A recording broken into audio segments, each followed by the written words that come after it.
Okay. Hi, I'm Edwin Rutsch, and this is our dialogues on how to build a culture of empathy. I'm Edwin Rutsch, and I'm here with Tania Singer. Welcome, Tania, to our discussion. Hello. Well, let's start. In Berlin.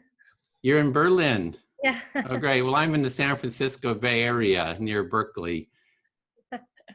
So it's warm and it's sunny. That's it. You got it. It's clear skies out there. The sun is out, and yeah, it's been fairly good weather recently. Well, let me start. We just introduce ourselves. I'll just start with introduce myself. So I started about 12, 13 years ago, the Center for Building a Culture of Empathy, and created a website and just it's probably the largest resource for empathy-related material on the internet. And we have social media. I curate the online magazine of articles, that come across the internet. There's about 8,000 articles, that are curated in that. I do a lot of interviews. I've been doing interviews for about past 10 years, and have about 300 of them. Have interviewed, most of the authors. All those books back there are empathy books. And I've interviewed most of the authors, and we have something called the Empathy Tent that we take out into the public, offer listening, and actually do mediation, between different people in conflict using, empathy practices. So we do empathy training and have a practice called the Empathy Circle, which is the core kind of process that we use. So perhaps you could just introduce yourself, a little bit about yourself and background. Okay, so I'm a psychologist and social neuroscientist, and a little bit of everything, because I also worked in arts and economy, and so I quite an interdisciplinary trajectory. Yeah, the last 20 years, I guess, I worked in social neuroscience and psychology on topics like empathy, compassion. How can you train them? How does that change, the brain and the body and the behavior? And so we have a rather holistic approach in my group and department, where we focus, on subjective experience as much as on changes in brain or immune system or stress system. So it's not like just brain research or just psychology. And yeah, so I guess I started out as an empathy researcher in London when I did the first experiments, really, which existed at that time in empathy and neuroscience. There was a science paper coming out in 2004, which was pretty much the first on empathy in the domain of imaging neuroscience. No, not in the domain of psychology, but then I moved more and more, I guess, to the working on the difference between empathy and compassion, and how they relate on different networks in the brain, and how you can also train them differentially. So I do a big difference between the definitions of concepts in empathy and compassion, not just because theoretically they are important, but also because on the psychological and biological level they make a big difference. So nowadays, when people say, are you empathy researcher, compassion researcher, I'm like, whatever. But for sure, I guess when it comes to training, I'm more interested in training how people can, transform an empathic response into a compassionate one, and especially how can they avoid to go into empathic distress. What, Batson, you probably also interviewed him. I did. Mm-hmm. A big forerunner in behavioral psychological research, and so you are familiar with the whole distinction between empathic concern and empathic distress. And so I think it's a very important distinction. And I have done a lot of research later in my career with Buddhist monks, because I was engaging in a huge 9 months meditation study, which we called the Resource Project, where we had followed 300 participants, and they underwent different types of meditation, not just compassion-based, but mindfulness-based and metacognitive-based and attention-based and gratitude-based. And so we could somehow compare the different kind of categories and types of meditation and how they affect, the behavior, brain, health, well-being of people. So a huge study. It took 20 years almost to prepare and do it. And we have now, I guess, 40 paper out on that study.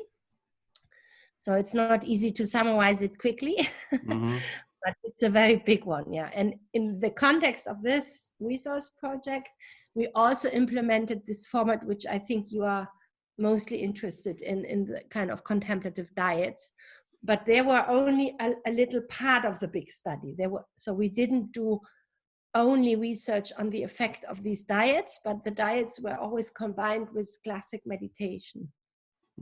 So the work I do is based on the work of Carl Rogers, within the therapeutic. He sort of developed that active listening, empathic listening. And so that's sort of the thread that, I've been, working on, following. And I've created, the therapeutic world. You have the therapist listens to someone. So it's sort of a one-way empathic listening. So we do the empathy circle, which is sort of mutual empathic listening. So there's no therapist. You don't have that differentiation, power differentiation between the therapist and the client. And so I personally find that the most effective empathy building practice that I know. So there seems to be this one thread, I would say, with the empathy work that comes from Carl Rogers. And then there seems to be this other thread, which you've sort of followed, which is the mindfulness meditation approach. So, and then recently I heard a interview of you where you talked about doing sort of dialogic, I guess, between two people. You having sort of, I guess it was sort of like empathic listening. You were just talking about just the effectiveness of that, if I understood it right. And when I heard that, I said, I got to talk to you because this might be support for what we're doing, with the empathic listening process. I mean, for sure. I mean, I think not only Carl Rogers, but every psychotherapy is based on empathic listening. So there's, from psychoanalysis to Gestalt therapy to, it's a basic of every therapeutic practice. I mean, if you get educated in therapy, you have to listen empathically and you have to learn to paraphrase and all that stuff. Right. So there is all these clinical application, but but what we did, the contemplative diet, the kind of inspiration for that format came from a kind of meditation retreat format I had assisted. I was in as a participant privately, not as a researcher, and I was really deeply moved because it was a kind of Zen-like format where people from morning to evening had to kind of crack one question. They would be asked all the time the same question, like, for example, tell me who you are. And so there would be these people sitting 10 minutes facing each other, and 5 minutes one person would just answer always the question, tell me who you are, tell me who you are. And so you would basically, through like an analytic meditation, explore what's coming up. It's an very old Zen question. It's a very deep question of every meditation contemplative tradition. Who are you? The self. And so you would do that from morning to evening over days until you get a kind of this is why it's called Satori process. You get an insight, which is not an intellectual insight, but more like a feeling. Who are you really? And so, but in that sense, it is more radical than psychotherapy. So, I think the circles you do are closer to psychotherapy practice in that sense than the listener is still talking, paraphrasing, feeding back what he heard. So he has an active role in this kind of dialogue, even though he is not interrupting and listening. And in these more contemplative dyadic practice, the listener is really just listening, never talking, never saying anything, never. It's really just about being completely present with the other and listening without interruption. And in our study, the diet were not only about empathic listening, but they were also tweaked and changed and, like adjusted to the context of the resource project. So we had, for example, in the resource project, we had like 3, mental practice modules. They were called presence, affect, and perspective.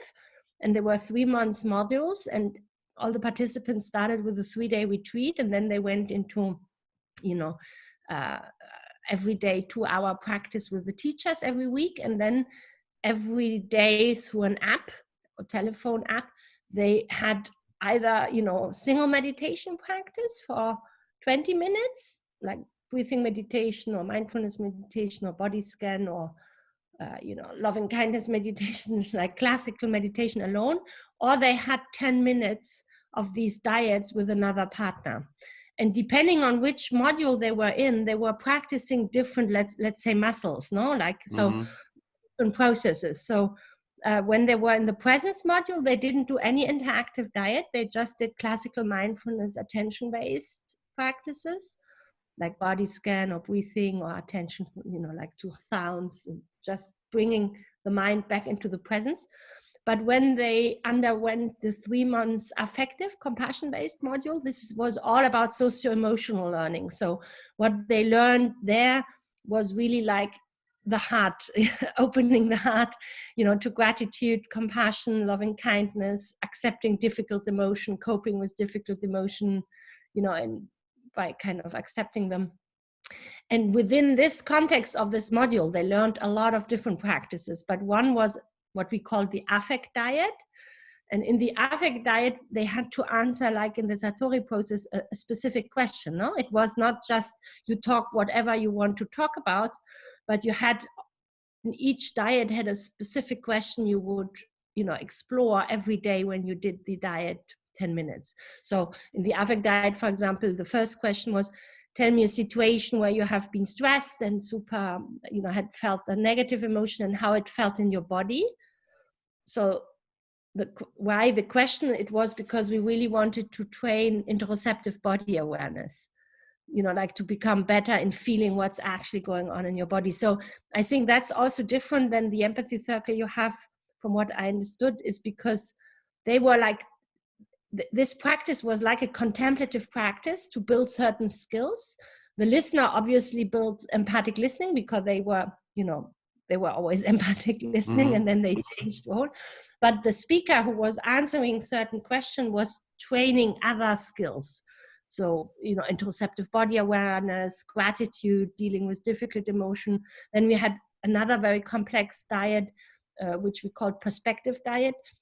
And I don't know whether you're familiar with another therapy called internal family system therapy, IFS, big shots and so on. And so you identify different internal personality aspect, and then you basically take this personality aspect and recount the situation of your everyday life with this dyadic partner as if you were 100% this person, and then you let go. So it's a kind of practice to, identify and de-identify with inner personality parts. So I just want to say the speaker, depending on the question he gets in which type of diet he is practicing a lot of faculties and skills. Well, okay, let me just reflect what I'm hearing.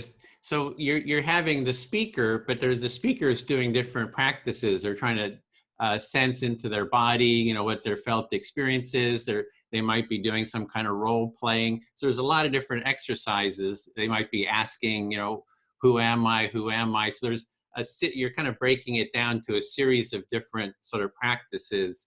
You have maybe a listener, but the speaker is kind of doing these different practices. You're sort of checking the effect of each of those different. Nope, I hear you, but you're frozen. Do you hear me? Yeah, now you are. Oh, there you are. Yeah, now you're back. Frozen. Perhaps it was my internet in my roof. I'm under the roof. Sometimes it's bad. So you were just paraphrasing with the that the speaker is doing a lot of things and training a lot of things depending on the question. And then you're kind of checking each of those practices to see what the effect is. Yes, and the listener obviously is, so in the affect diet, for example, the listener is taught to say, just feel when someone is, someone exploring difficult emotion, just resonate, just empathically resonate and feel what it's doing to you. If you just empathically listen to someone, telling you something difficult of its life, just be present and, So in a way, that's empathic listening, but without paraphrasing. They are absolutely not allowed to say anything, because you want to avoid that it becomes too much of a chit chat, because we don't have a facilitator. No, it's like a practice they do alone, and then after 5 minutes they reverse role, and then speaker becomes the listener and the listener becomes the speaker. So everyone always practices a certain skill or capacity, and then the listener is always empathically, practicing empathic listening. But for example, in the perspective diet, in this complicated inner part diet, the listener is not only practicing empathic listening, but what theory of mind is, like cognitive perspective taking, because the listener has to basically tell, has to guess who is speaking, which belief system of the other, which inner part is speaking. He doesn't know. And so through this active listening, he trains basically to recognize which belief system of the other is active right now, which inner part. That I'm not quite clear on, that somehow you're taking on a different part in yourself and speaking from that. And then the listener is supposed to guess which part you're. Yes. I'm not familiar with that. That's a particular diet we introduce in retreats. No, it takes 2-3 days to really do the preparatory work, because people have to identify inner parts, and then it's more complicated. You cannot just go on and do it. But after this groundwork is done, you can do it every day. And so, so you're really learning to do this cognitive perspective taking on the other. And the empathic feeling of the other diet is more a feeling, no? Is more getting into a feeling resonance with the other, and not a cognitive one. And I think that's a big difference between Carl Rogers and clinical approach. When Carl Rogers talked about empathy, he meant basically everything. He meant, compassion, empathy, and theory of mind. But we, social neuroscientists, we have started, dissecting the social brain, and we discovered all these different networks. And so for us, these processes are very different. So you're trying to differentiate what you're listening to. If you're listening, like what are the different aspects that you're listening to, and you're trying to differentiate those? Yeah. So for example, empathy, the definition of empathy we have is that you are feeling with, like Batson also said that, no, you are resonating with the feelings of someone. So it's a feeling, but that it's not your feeling. So if you are sad or you're suffering, I'm also suffering, but I know you are the source. No, it's not emotion contagion. But there is a big difference between empathy and compassion. Can we just stop there for just a second? So, I find that the definitions is what really messes everybody up, because I don't know what people are talking about when they say empathy or compassion. There's just so much confusion about what they're talking about. So I wanted to kind of slow it down to maybe respond to some. So what you're saying is that you're seeing empathy as, can you say it again, like sensing into someone or listen? What? And so it's feeling, what Batson, the social psychologist called feeling with. So you are you are feeling what the other is feeling. Whether when he is disgusted, you are disgusted. When he is suffering, you are suffering. When he is happy, you are happy. So it doesn't have to be suffering. No, it can be empathy for joy, empathic joy. Right. And you are like the instrument. You are like feeling what the other is feeling. But it's, in our definition, it's important to distinguish it from emotion contagion, because emotion contagion, you're also feeling what the other is feeling, but you are not aware that you're actually vicariously having a feeling for the other. No, when you're empathizing, I know it's not my feeling, I'm not suffering right now, it's you, but I'm feeling with you, but it's not you, it's not me. The feeling comes from you and not from me when I'm empathizing. Yeah, so there's a lot of ways to interpret even that statement. So how would you, what you're saying, what Dan Batson says, how would you compare that with Carl Rogers? Because I understand Carl Rogers is, he uses the metaphor, I'm following you on your journey, right? It's metaphorically. It's like you have these experiences, I'm here, I'm following you. I'm not taking over your journey. It's not it's like I'm with you, I'm being present with you. and I'm following along. So that's kind of different. That's sort of, if we have a sense of awareness, like when I listen, we do it in the empathy circle, right? I listen to someone, I'll do reflective listening, empathic listening, active listening, whatever you want to call it.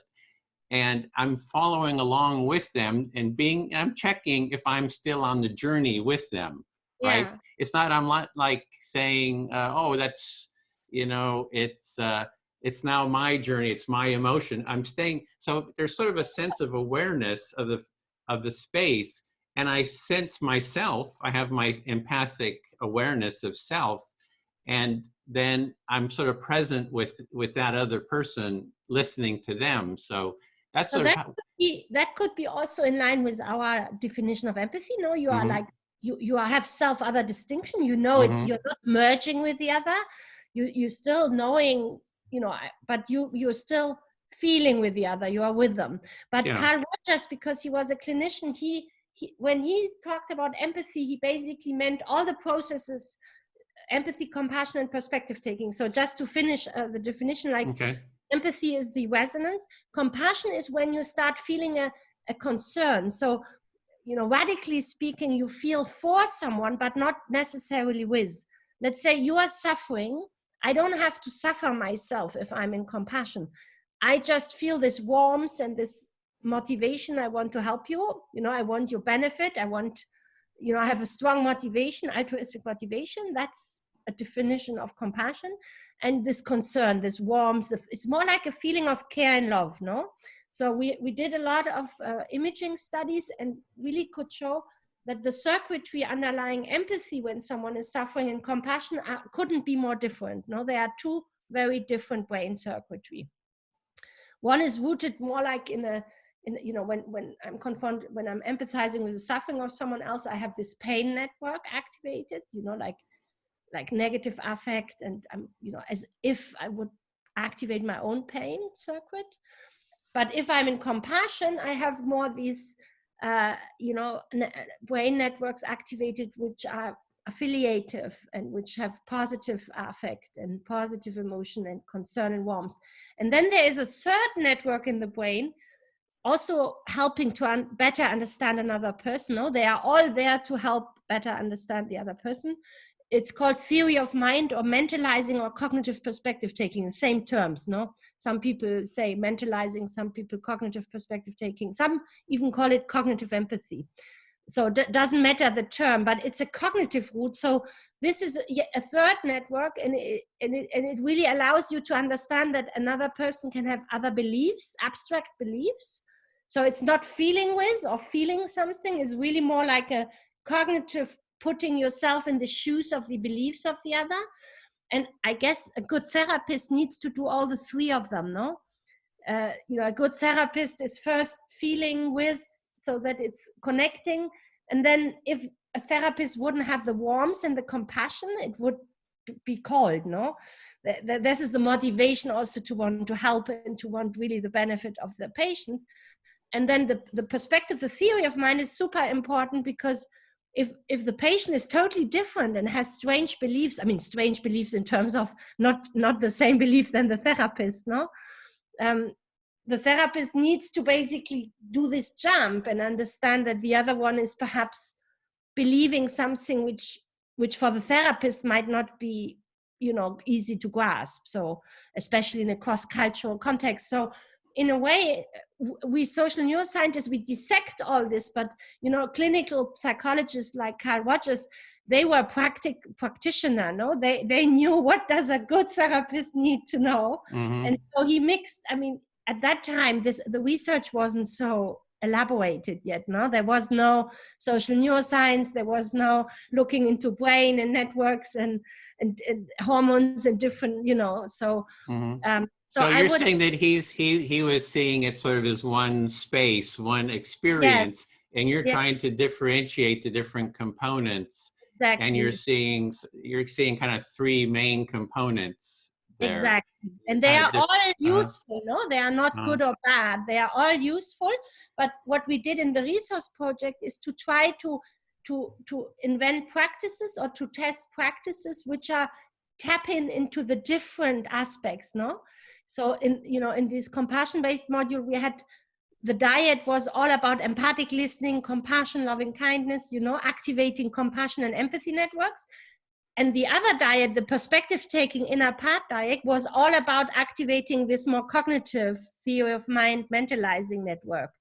And the results could show that we managed to really, so, when you train one network, you get thicker brain, you get basically structural plasticity in the cognitive perspective taking network.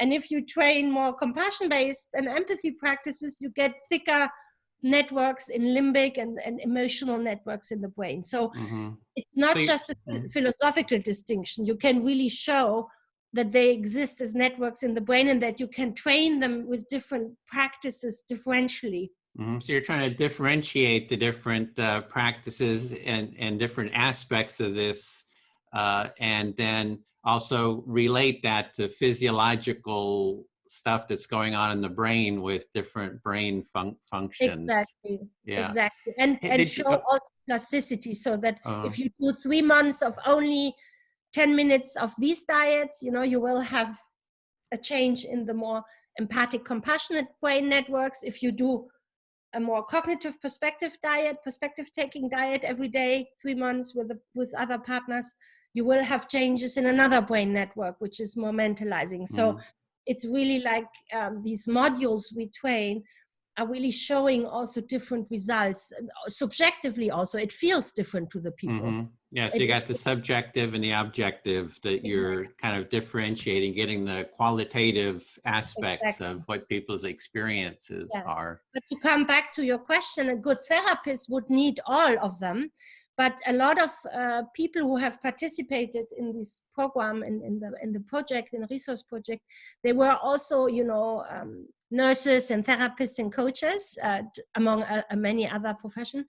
And they told us that it was very helpful for them to have these different definitions and to learn to recognize when are they going into empathy, how can they turn empathy into compassion, when are they sliding into empathic distress, because that is a dangerous part, for health provider and for doctors and therapists, is if you are if you can't really separate self and other in the empathic process, you can turn into empathic distress, and that can become very non-adaptive and unhealthy and Maybe I can address that. So for me, in terms of doing empathic listening, like we're trying to bring it into, and I guess there's multiple questions in that. One is, have you actually studied like in what we would call an empathy circle? We have like small groups, 4 people, and we do mutual empathic listening. So one person selects who they're going to speak to.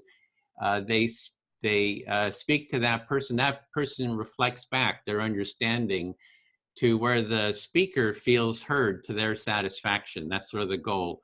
And then we have maybe a time limit, 5 minutes, and then the listener becomes the speaker and they select someone to speak to. So it's a small group empathic listening, going around. And for me, I'm looking at how do we build a culture of empathy? How do we really make empathy a primary social value?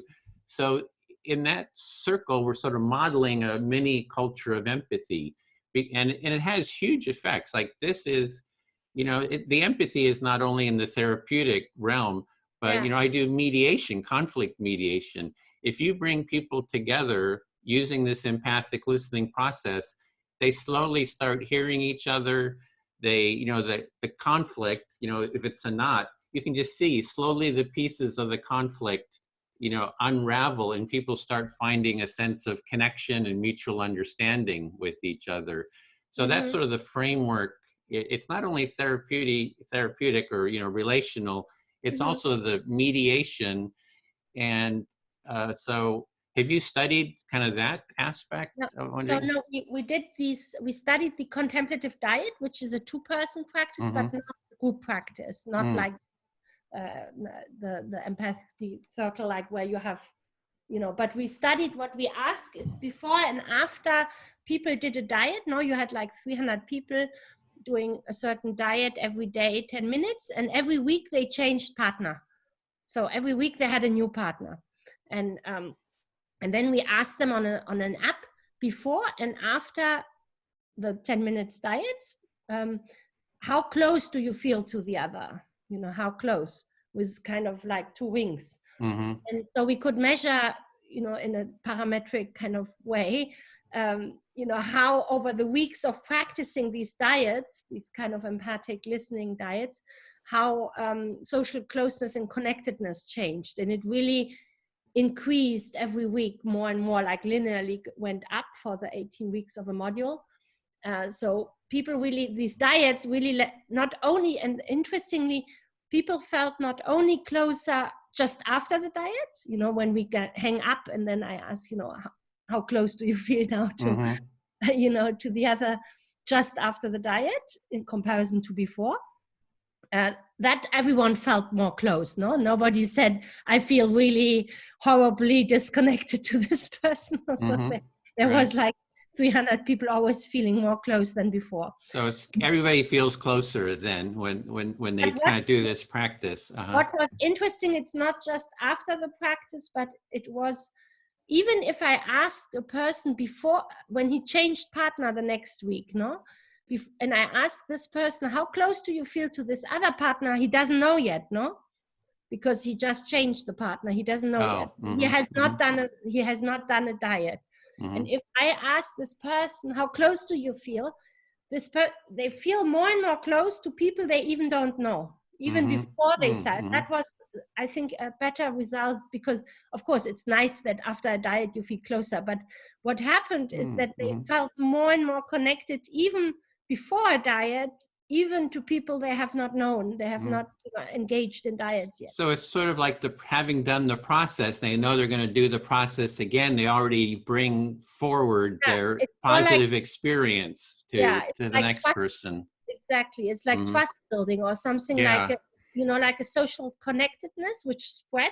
I mean, we have not tested whether they also feel closer to Chinese or to people from all other countries or whatever. It was only people in the group, like in the big 80 people cohort, but they didn't know them, no? I mean, they were not friends or family or so. So that was very interesting. And we also asked them, because they had to, part of the diet was always to pick a story and to tell something of your daily life, no? Like personal experience. Yeah. And so we asked them how emotionally and personal was this experience you shared.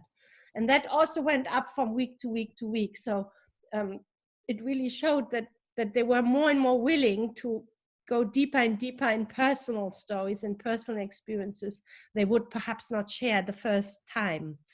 So, well, this practice, what you're describing, is moving in the direction of what we're doing. I mean, it's not the empathy circle per se, but that's some of my experience. That's why, for me, the empathy circle is the most effective empathy building practice that I know of, as sort of a gateway first step practice. And I think it's the exact same experience that when people do this, you build, and I know it from myself, I build sort of a confidence and a trust in the process, that I know if I can bring people into this process, we can pretty much, get sort of peel the layers away to get to a deeper level. And some people even said, I felt more, like intimate about what I was sharing with these people than with my husband or my and in a way it makes sense, because they share something out of the blue, out of the everyday life, little things, but they would probably not share at the end of a day, where you do this kind of average story, my day was bad, was good, but you don't share, what's happening right now with me, what are the patterns which repeat, and then this empathic listening is like a witness, someone who is present with your story, but because he will not judge and he will not interrupt, it is very powerful, because you are not afraid that there would be the judgment and the interruption and I know that because me, me. Right. So you have really this space, even though it's just 5 minutes, these 5 minutes is really mine, and I'm really listened to, and I think that's very powerful. So when you're heard, it creates a space for yourself to sort of come out into, Yeah. in a sense. And Yeah. I've heard that from people. I listened to them empathically, and they said, I've never been so deeply heard, right? Mhm. It's like they've been really deeply heard. And I've heard people say, oh, I feel so creative, because Mhm. they're able to bring out their inner, felt experience. And it's sort of like just being heard and having that space kind of develops trust to Yeah. slowly open up more and more. Yeah, it kind of really, and also like we have, measured social stress as on the hormone axis, like cortisol, after a social stress, when you have to give kind of a job talk in front of a committee with, white shirts, like, doctors, and like, Yeah, stressful. You're going to be giving a stressful talk or something. Exactly. You're giving a stressful talk. We can do that in the lab, and we have measured before and after each module, how would people react to social stressor, and measured, saliva, cortisol, like the cortisol in the body as like hormonal stress. And what was interesting is that when you had 3 months of mindfulness, attention-based practice alone, without dyadic partner, just classical mindfulness, meditation, which were tuned to build up, stabilize your mind, to build up attention, to become present in the moment, but not with a partner. It's not an intersubjective social practice. It's you alone with your mind stabilizing it. You had no reduction in social stress on the cortisol level, but in the 2 modules where we had the diets every day, the compassion-based and the perspective-taking based, these 2 social modules, let's say, with the contemplative diets, they could bring down the social stress to 51%. It's a huge effect. And so we were kind of thinking that because in these diets you were learning not to judge the other, because they are so democratic, after 5 minutes you will be the one who will be talking and will be listened to. So somehow you don't want to judge if you are, you don't want to be judged, so you don't judge the other either. You learn to really listen without judgment. And I think that doing that every day, 10 minutes, has created this huge amount of buffer, in social stress reduction. So knowing that you're not going to be judged just creates some relaxation and reduces stress. Yeah, especially social stress, because social stress. because social stress is based on the fear of being judged. Right. It's not. There are forms of stress. You can also measure them in the hair or in the daily cortisol level, but they can also be, because it's cold, because you have influenza, you have corona, you have whatever.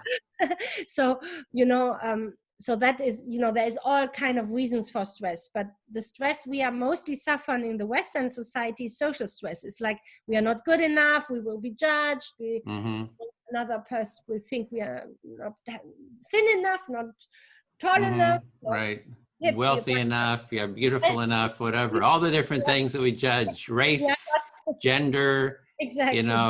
Whatever, ethnicity. There's just so many different judgments. Exactly. And so these practices of really experiencing that you are not judged by the listener, and that the other way around, when you are now becoming the listener, you don't, whenever you start judging, you're like, oh, I don't want to judge, I don't there's another aspect in the empathy circle, because you're all this stuff is going in the direction of what we've been doing in the empathy circle. That's why I was so interested in it. And especially to break it down like you're doing to, the different nuances of the whole process, I think is great. And also relating it to the physiology, stress reduction, because that's what I find too, is that it's and it would be great if you could actually study the empathy circle practice, or even do it with, we could even try doing it together, because I've been doing it with a lot of the book authors. We actually do an empathy circle together. Is that even in the sense that someone speaks and you won't be judged, but then even when you speak and you do judge others, when somebody reflects back what they say, it transforms their judgments, if that makes sense. You know what I'm saying? If I judge you, I say, you're a terrible, horrible person. And you just reflect back. I'm hearing you say that you feel that I'm a terrible, horrible person. it transforms the judgment into empathic connection. Yeah, yeah. I don't know if you. Oh, no, of course, especially because you are now, sometimes you judge without awareness, no? Mm-hmm. Judge all the time, and we are not always aware, especially in our mind, silently, no? We are judging us, we're judging the other. And so if you get that reflected back from, paraphrasing, of course, you become aware that you judged and how it feels and how bad it sounds. It sounds Well, I bad. find that people maybe have like anger and they put it into judgment, but when that judgment and anger gets heard by someone else, then they go to a deeper level. Yeah. And share a deeper level, and they kind of get past it. It's like we do mediation. We have the political right wing come to Berkeley, and they have these rallies, and then we have counter demonstrations from the political left, like Antifa comes out, and they're like physically beating up on each other. I mean, it's like bloodbath. But we have our empathy tent there, and we offer listening to both sides. We say, come in, we will listen to you. And then we try to bring the sides together and do this empathic listening. And, there's a new documentary out called Trump Phobia, What Both Sides Fear. And so our empathy tent was featured in that. And we did mediations, like at one of these rallies, with 6 pairs, and each with the Trump supporters and anti-Trump. And at the end of each mediation, the sides hugged each other. Yeah. There was a hug, and we have it on camera too. Yeah, So right. it's this mutual listening where people can hear each other. And so I think it's the core of empathy. And I did also want to address, for me, when you talk about empathic distress. So if I'm listening to you and I'm reflecting back, and then you say something that I feel stressed, what you're calling empathic, I don't think that that's really empathy. That actually becomes sort of a personal distress. And I think that Batson also kind of differentiates between, he says, well, some people call it empathic distress. I think he actually calls it personal distress, because when you become personally distressed, you're actually dropping out of empathic presence. Yeah, you could say, let's say it was why people call it empathic distress or so. It's because you caught the distress from the other, no?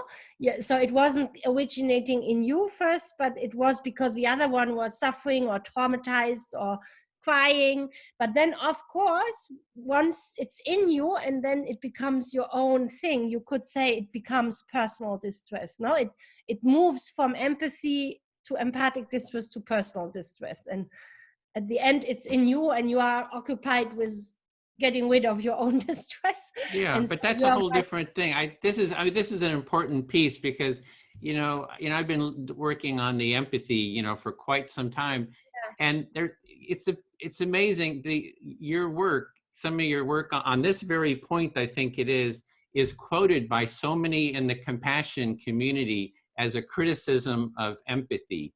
I mean, but that is because but that's not me, and this is because of Paul Bloom's title. He wrote a book. Mm-hmm. That is not. It has nothing to do with me. It's people misunderstanding the title of Paul Bloom's book. He wrote a book. It's called Against Empathy. I've tried for 5 years to interview. He won't talk to me. It's like his first article that came out was in the New Yorker, I think, critical of empathy. The first thing I did is I said, Paul, let me talk with you and empathize with your criticisms of empathy. I want to empathize with you. He says, I don't have time. And for 5 years, I've tried to, have a dialogue, and he won't talk. Apparently, I didn't read his whole book. I met him, but apparently, he cites basically Maturika in my work on empathic distress, and so, which actually is very similar to Batson's work. So there's no disagreement.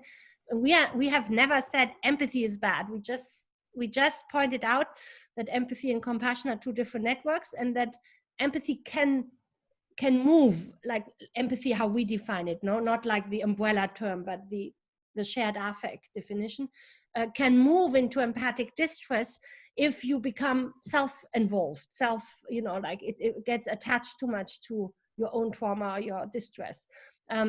So we never, I mean, you know, I got the whole mess, no, because journalists were calling me up and saying, oh, you are against empathy. I'm like, sorry, I'm an empathy researcher from origin. I was the first to basically, you know, publish empathy in neuroscience. So I'm not against empathy. It's stupid. It's completely bullshit, really bullshit. And but because the title, you know, journalists are very often stuck with the title and that's it. They don't go, you know, if you read into the depths, yeah, if you would read my paper, but unfortunately nobody reads the paper. Nobody bothers reading the paper. They always want to have everything in a Twitter headline in short. And so, you know, the model always starts with empathy as a natural empathic response, as something very beneficial. No, if we wouldn't have empathy, we would not connect with other people. We would not know how they feel. We would not be connected. However, there is one arm where at some point you can enter into empathic distress and then personal distress, or you can transform this natural and healthy empathic response in compassion. And that will be certainly the best way, you know, if you are dealing with huge amount of suffering. I think the most resilient is if you can go into compassion, because compassion is very resilient, is love. So well, here, this is sort of the crux of what we would really like to explore, because I see that for me, when I do empathic listening, if I become, you know, distressed, then instead of my awareness being with the other person, you know, sensing into my awareness goes into my own distress, or it's right. And so it's not, I don't see how because by saying empathic distress, it seems to say that empathy is sort of at fault. And I would say it's actually at that point you lose connection with the empathy. This is how Batson and me define empathic distress. And we make a contrast between empathy and empathic distress. This is why there are two words and not one. So empathy is a natural response of resonance, but when it turns into the distress, it becomes egocentric. And this is exactly what we write. So this is why we basically have the two words. We have empathy as a natural response, and then there is the possibility of empathy turning into something different, which is distress, empathic distress, in which becomes self-centered and all about me. Or it can move into compassion and empathic concern. Batson called it empathic concern. We call it compassion, is the same thing. And that is really, you know, a pure motivation of the welfare of the other, and is rooted in care and love, no? So we have never said something different. And, you know, it's a pity that journalists and the title of Paul Bloom is basically making it all black and white. But it's not our fault. We have never. You can't.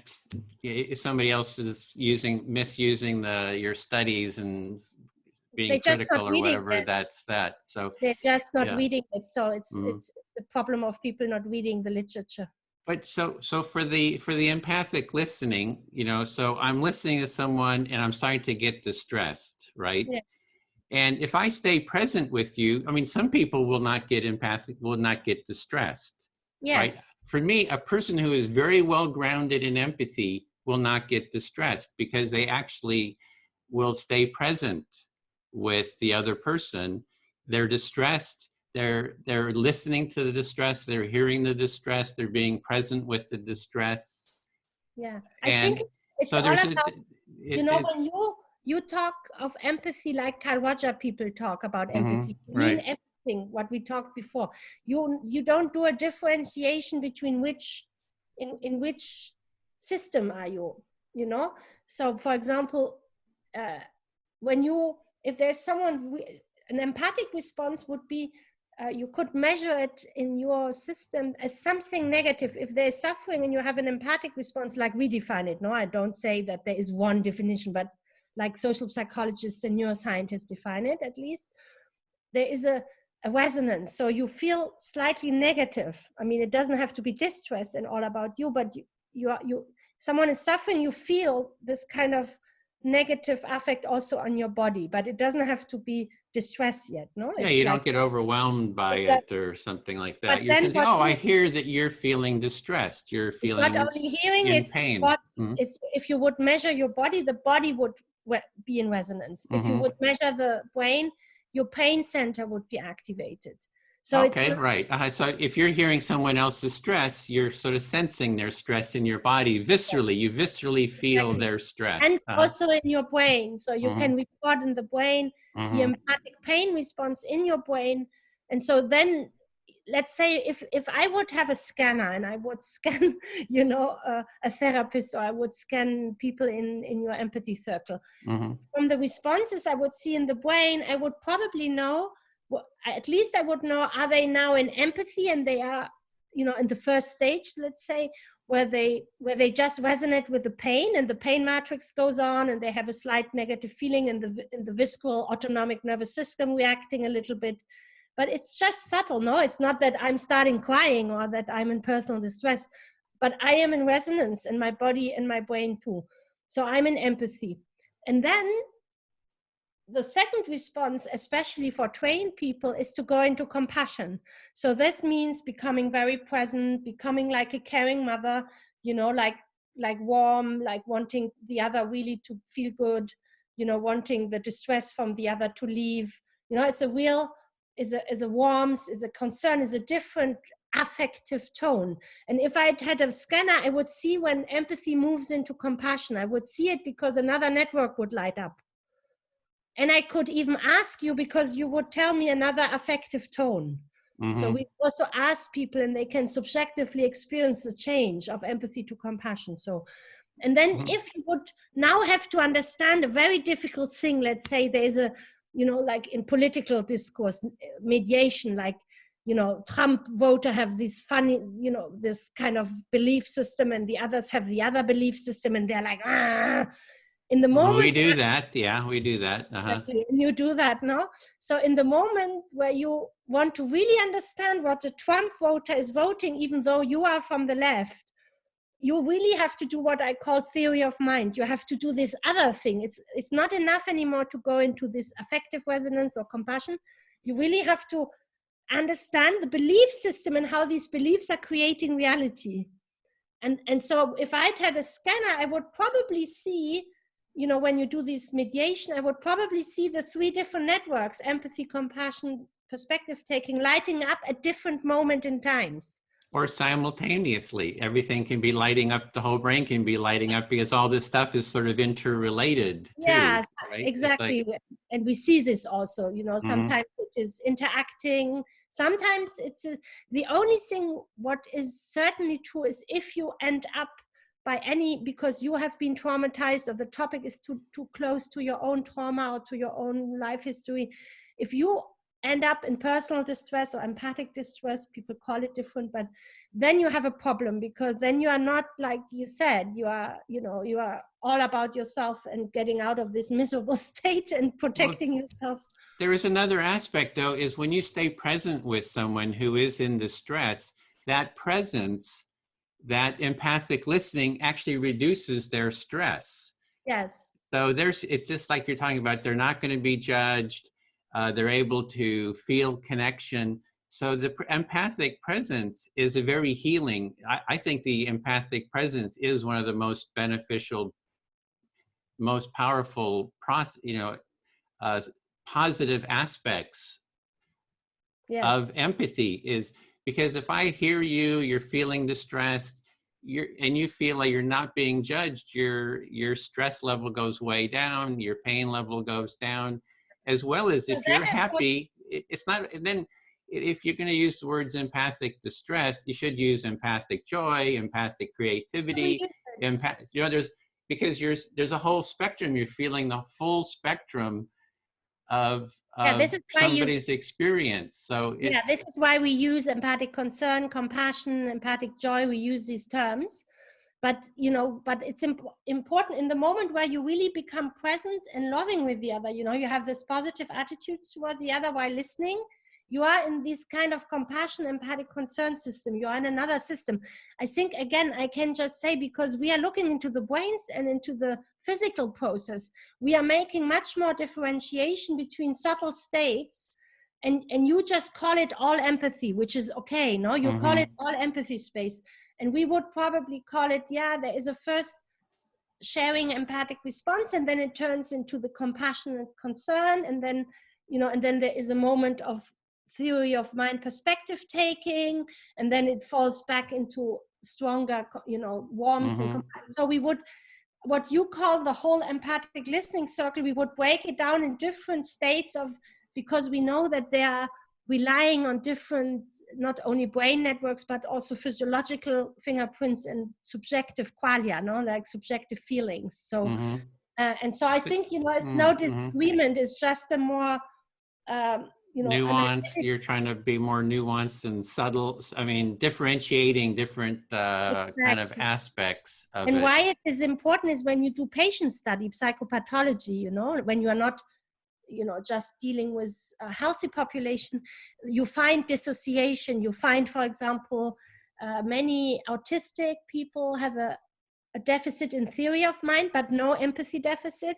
But for example, psychopaths, they don't go into empathy and compassion, but they are very good in cognitive perspective taking. So when you look into patient groups, you start seeing that these networks, that they dissociate, And so then it becomes very meaningful, because you have to train one network and not the other, in one population and not in the other. And yeah, well, the empathy circle, I think, kind of brings it all together in that sense. That it is. I've done empathy circles with like Sam Vaknin, who is, I don't know, he's like a narcissistic psychopath. He kind of has a reputation, and we did an empathy circle, and you can just really see the difference. It's like, Christian Kieser says psychopaths have empathy turned off by default. I don't know if you, but that they do have empathic connection, and the empathy circle is a practice that sort of, I think, integrates all this, and it's a tangible, practical, practice that. And so I guess my concern is that the differentiations between empathy and compassion like that has created sort of a criticism from the compassion community. I mean, there's a lot of articles that sort of quote your paper, accurately or inaccurately, and it's almost, that paper that you're talking about is almost the main critique of empathy out there, saying, if you go do empathy, you're going to go into pain, you're going to go into, into this empathic distress and all that kind of stuff. Yeah, but I can't help it, if people do what they want. No, the press That's does true. what they And authors do what they want. Just because people do whatever they want, I will not say it's wrong, because these networks exist and these networks are there, and you can measure them, and nowhere in the paper is written that empathy is bad. So if people read that into them, is their problem. There's nowhere in any of my paper written empathy is bad. The only subtle thing we say, like Batson and a lot of other people, I mean, I'm also, the other problem is there are certainly 30,000 or 40,000 articles in, like on the web on compassion fatigue. The problem with the word compassion fatigue is that if you really tap into the system of compassion, there is no fatigue, because you cannot burn out of love, really. But if you mean, and I have talked to the person who in the 70s had done the scale, and she's herself very critical about the word compassion fatigue, because she said people have started putting everything which is trauma and vicarious trauma and burnout and everything under the heading of compassion fatigue, which is a real bummer. You could say, because you cannot really fatigue out of compassion, because it's pure care and love. No, what can happen is if you are too much in personal distress and in vicarious distress and empathic distress, then you can burn out. No, that is clear, or you can even develop. See, that's the exact point I would make about empathy. That if you stay within an empathic presence, that you don't. It's like if you're feeling distressed. It's sort of an empathy deficit. I'm talking about the distress. You have to really make the difference. And if people don't get that, we are turning in circle. empathy is not empathic distress. Two different things. They just have very similar words. Empathic concern is not the same than empathic distress. Betzen has done a whole book about it. And the error is if you equate empathy and empathic distress in your brain. If you put them together, you are in a loop.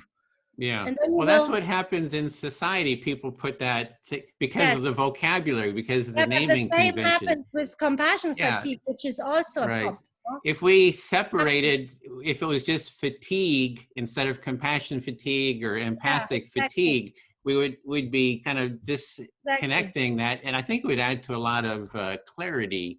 And we wrote an article where we said, why not calling it, instead of compassion fatigue, distress fatigue, no? And this would not harm either of the worlds. Right. It would basically free up compassion, because the same problem exists. People then think compassion is bad. Right. And that is really horrible, because, you know, and a lot of Kyle Rutsch's empathy, how he is defining it as an umbrella, is a very broad umbrella. Yeah. There is a lot of compassion in it, or what Betzen would call empathic concern, a lot. Care, I think it's called a care that you have a... Exactly, but biologically, compassion is rooted in the care system, so it's the same.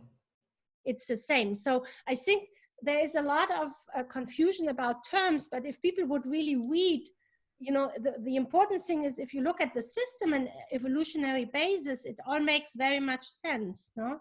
Like compassion is coming out of the system of affiliation and care and love, and is rooted in the same neural system, you know, and comes with protective factors, like a mother cares about the child, you know, opiates, oxytocin system. So it has a lot of protective and beneficial, both for the other person and for yourself. So, and, you know, and in most, I mean, you know, it would also be dangerous to basically put compassion out of the equation, because almost all big religion and all the ethical system and all, you know, also secular ethical system are based on compassion and care. You cannot just remove it from the empathy literature, no? You cannot say, oh, we don't care about compassion because we are all about empathy.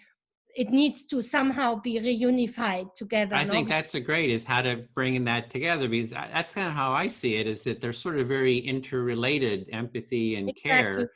And that if, for example, if I listen to you, empathically listen to you, and you feel heard, there's sort of a resonance that happens, that I think that resonance creates a sense of warmth and connection. The oxytocin goes up and the sense of care goes up. So through the empathic listening, we're creating that feeling of care and warmth and synchronization. And that happens if you are basically entering into what we call the care or compassion system, no? This is when this feeling of heart opening and warmth and connection comes in and kicks in, no?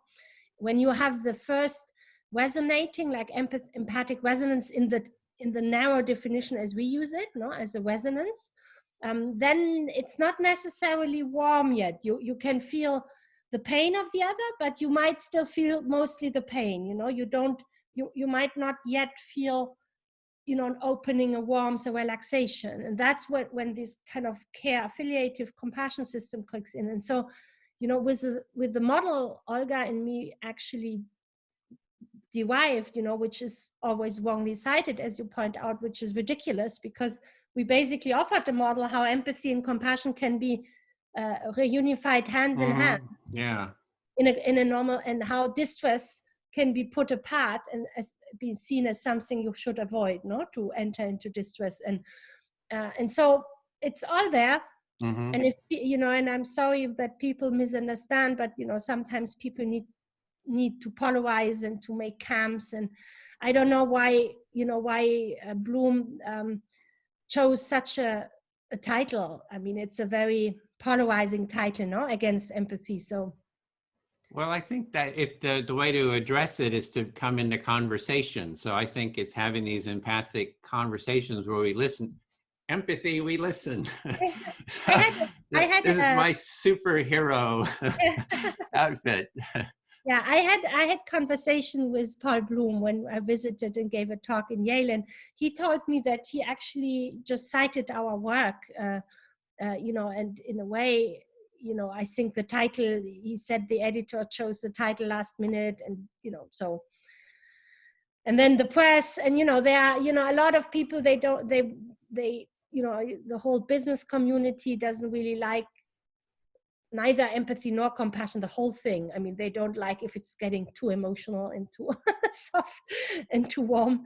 And so they look for stuff, to say blah, blah, blah, said blah, blah, blah. But, I can assure you, we never wrote it in any of the paper. But what I am very concerned of is, the huge burnout rates and the huge, vicarious trauma rates in health professions. And so what Mathieu and me wanted to develop in my research group is practical practices, how you can actually move from empathy into compassion and avoid falling into the trap of distress. No, it was a positive intention to help a lot of people who are actually facing every day, exhaustion and distress and vicarious trauma. Well, the way to address that trauma, it seems to me, is something like the empathy circle. So people who are in those stressful environments, that they're able to be heard and seen and sort of empathically heard. So for me, the solution is usually it's like, oh, a healthcare worker, you have to do all the empathy and listening to your patients. But the healthcare workers need time to be heard for their own struggles. Yeah. And so they need sort of like this empathy circle, for their own group. And even like when we do this mediation, or we also have an empathy buddy, right? That you get heard. And it's that same thing you're talking about. If you get heard by someone, your social stress is going to go down. Yeah. And then when you go into these stressful environments, you have much more resilience by having been heard by someone else. Yeah, absolutely. So what we're trying to do is spread the empathy circle practice, like make it that everyone learns it, right? That we have, if everyone in the world learned how to take part in and facilitate an empathy circle, and we're trying to do that by getting politicians to do it. We're working with Extinction Rebellion, the environmental group, to bring empathy circles and to do sort of empathic direct action, where we do set up in the town square, we offer listening, but we also demand that the politicians come and do empathy circles with us. So we're really trying to spread this, really. So if you had, I don't know if you're interested in doing any kind of studies around the empathy circle itself, and at the moment, bring that in. At the moment, I have the challenge that I'm still sitting on 9 terabyte of resource data, of the 300 people we measured with 90 different measures. So I'm still mostly, analyzing these data, and trying to publish them and finish this work, because it was a huge work. It started in 2008, and then many people worked on it, and so that's my focus at the moment. Yeah, so you I'm got to not process all that material. I'm not starting right now big new intervention studies, but what I for sure, I'm very interested, like you, in exploring and doing more research on these diets and on these and intersubjective practices, because like you, I'm persuaded that these social intersubjective practice, whether they are with 3 people, 4 people, 2 people, I think a similar process going on. Yeah. Because you have a witness, you have a a space, you have a present listener. So I think the major underlying process are the same. And I think it would be great to have more of these practices, in schools with children, healthcare, as you pointed out, in politics. So, I also, are you in connection with Tracy Rubel? She's doing this. Yeah, we've done events together where we have our empathy tent, and we had Tracy, we had like 10 people offering listening to the public. So we've done it here in Oakland, work together. She's in Germany now, I think. I know. I connected with her. She just moved, and I'm in Germany too. Yeah, but when I'm basically out of my resource project phase, I can connect with you, and we can see whether we can do something together on this circle. Do you also have a group somehow in Europe, in Germany somewhere? We do it online. We do a lot online with, so it's really global. So there is somebody, one of our people just set up getting an empathy tent in Poland, in Gdansk. So they'll be having, so we're trying to spread it, you know, around the world. Yeah. So it'd be great to, you know, work together, because, you know, to have the science in conjunction with the practices and Yeah. being able to articulate this. Yeah, yeah, absolutely. I mean, I would also perhaps, you know, at some point now I have to run, but at some point it would be perhaps we could discuss a way how could we clarify this big misunderstanding, you know, with this polarization, empathy is bad, compassion is good, and so I mean that's nonsense, no? I mean, all what we try as scientists is to bring nuances which help, Right. you know, which help practitioners Differentiate, yeah, the different aspects. yeah, in which states they are in, which state are beneficial, which are not, you know, just and then, you know, it would be a pity if you know there is scams creating on a straw man, no, on something which never really existed, you know. I'd love to work together on that. Perhaps we could do like an empathy circle on the topic. I know Helen Reese, she has empathetics. She's at Harvard, and okay. she had I know she had wanted to have, she was willing to do an empathy circle with you. So we could do an empathy circle with you, her, and if you had one more person. Because she basically also thought that I was against empathy, or what? Yeah, she was going to write an article, a paper. I don't know whatever happened to it. We had talked about it in terms of addressing that paper. You know, she was kind of upset about the sort of this differentiation. I don't know where she is. I haven't talked to her recently, but which paper exactly is she referring? I think the one with it's always quoted with you and Klimecki, like where and we Olga Klimecki, yeah, where we show the two networks, the two. Because that's the one that's kind of referenced all the time, and kind of have some clarity about that. Do we overcome this polarization? Because there's sort of these two worlds: the compassion community, empathy community. And coming from the empathy community, it feels like there's always this criticism from the compassion community, and maybe we could have like an empathy circle. Well, the funny thing is, in neuroscience, we don't have this confusion because we don't have an empathy and compassion community. I'm an empathy researcher as much as I am a compassion researcher, no? So we don't have that. I think it comes from the clinical, from the practical clinical field. I don't have these struggles in my community more, you know, we know, okay, there's empathy, the compassion. Of course, people discuss about nuance and terms, and other people call it cognitive empathy or affective empathy, and not, you know. But I think the biggest, I don't know, the biggest criticism comes from the Carl Roger community, I guess, no? Well, but that's just, I guess, a misunderstanding and misreading of the literature. Yeah. Would you be willing to do an empathy circle? It'd be 4 people. We could do it with Helen Reese. I think she would take part. We would need one more, maybe somebody that you know. And we just, we can invite Paul Bloom, would be great. He won't talk to me, but maybe if you and, you know, Helen are part of the circle, maybe he'd take part. That'd be cool. I can invite him. So. Can you first, can you just send me the link to Reese so that I can look her up in a bit? Oh, okay. Yeah. In an email, and so I'll send you an email and the details, and she's Okay. Okay. Well, this is great. I love this. I'm so excited. I just love all the subtleties of of empathy and compassion, and kind of digging into it. It's a lot of fun. No, it's a bit of a, a subtle, but at the same time, I can assure you the 300 people who learn to, differences to recognize it inside, while really introspecting, they said, wow, it's amazing how different these states feel. And it's not good or bad, it's just different. And how you can recognize one and transform it into the other. It's like a dance, no?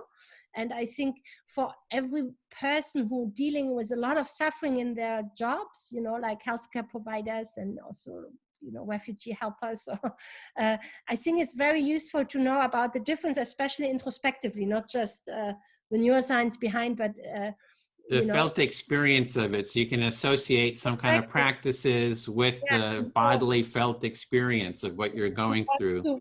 Once you identify you're getting into distress because too much, then there are also, like you said, like a lot of practice of self-compassion you can do to get back into a kind of healthy state for you, So there's many things you can do, and for that we need a more nuanced training. No, as therapists get also trained on, when are you projecting, when are you mixing up, when are you and mediators, because I see it like in mediation, this getting people to listen to each other, empathically hear each other. It's like courted mediation. And if you're familiar with human-centered design, the empathy part, if you design anything, you need to know what the felt experience of someone is when you're designing a product, service, and you're designing an experience for them. So that's another community. Exactly. No, that's absolutely true. Okay, I'll let you go. Thanks so much it was a real lot of fun. Touch to kind of do an empathic dialogue on the empathy debates. Yeah, we'll bring people together. Exactly, that's fun. Clarifying misunderstanding. Bye. Bye. Thank you. Bye.